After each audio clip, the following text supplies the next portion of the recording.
Në prononcimin për mediat pas përfundimit të mbledhjes urgjente të shtabit të emergjencave civile në prefekturën e Fierit, drejtuesja politike e qarkut Belinda Balluku ka pohuar se janë diskutuar me hollësi të gjitha detajet për planin e masave për situatën e krijuar nga rreshjet, veçanërisht në zonën problematike ku ka toka bujqësore dhe banesa nën ujë. Më problematike në qark paraqitet situata në bashkinë e Fierit, ndërkohë që edhe në Mallakastër është bërë evakuimi i familjeve që rrezikonin.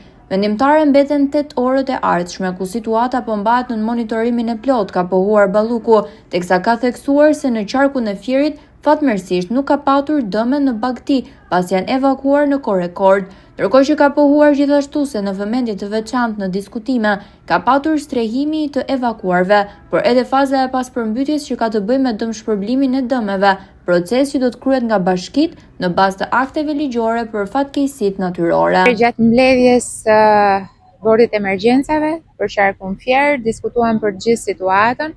Sigurisht gjendja emergjente e Fierit është ajo që na shqetëson më shumë, pasi bashkitë e tjera nuk e kanë një problematik të tillë.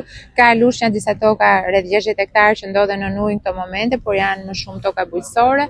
Në ndërkohë që kemi një situatë Mallakastër në zonën e Poçemit, vetë kryetari i bashkisë ka ndërhyrë atje për evakuimin e një familje e cila është bërë tashmë, por kemi diskutuar për gjithë planin e masave duke nisur nga ky moment dhe në vazhdim.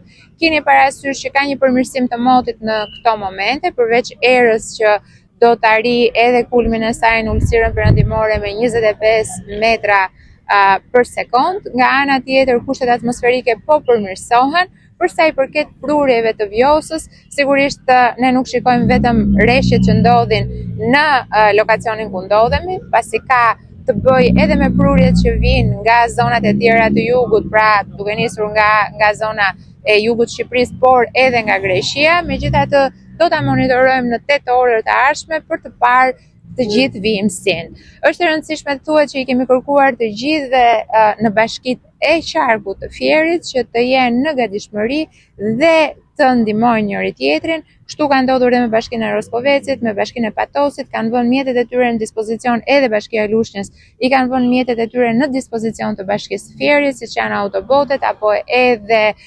eskavatorët e tyre. Ka një koordinim për planin e masave. Sigurisht kemi folur edhe për fazën e mëpasme që do të ketë bëj me kompensimin e dëmeve.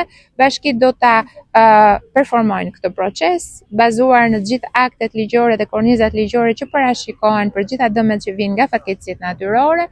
Nga ana tjetër duhet pasur parasysh që kryeministri në paraditën e nesërme në orën 8:30 do të ketë një mbledhje të gjerë të bordit e emergjencave ku përfshihen të gjitha prefekturat e prekura, të gjitha forcat kontributore në terren për të bërë një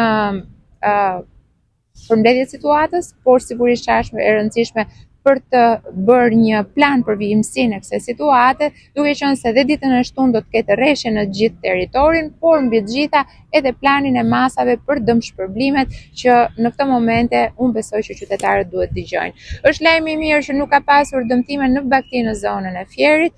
Janë marrë masat për evakuimin e gjës së gjallë në kohë rekord, në ndërkohë që nga ana tjetër për sa i përket banesave, ne jemi duke monitoruar situatën në Kafaraj, në Kashisht dhe përveç forcave të prefekturës apo të bashkive, edhe vetë deputetët janë terren në këto momente. Sigurisht emergjencat civile bëjnë një vlerësim të situatës aty ku duhet ndërhyrë më shpejt dhe kemi marrë tashmë një informacion për sa i përket argjenaturave në zonën e Adriatikut në bashkinë e Divjakës. Ndodhet atje kryetari i bashkisë, nga ana tjetër do të ketë edhe një ndërhyrje të forcave të emergjencës, por edhe të forcave të armatosura. Do të stregojnë familjet evakuara? Kemi bërë një bisedë të gjerë dhe të detajuar. Të gjitha ato qytete apo bashkitë të cilat kanë njësi akomoduese, qofshin këto hotele apo konvikte, do të përdoren të gjitha, do të jenë gatishmëri. Ato bashkitë të cilat nuk kanë njësi akomoduese, pra hotelerie apo kanë pak të tilla, siç janë bashkitë e vogla të këtij qarku, do të përdorin edhe palestra dhe gjithçka tjetër, po jemi të sigurt që situata nuk agravon deri në këtë pikë. Shumë faleminderit.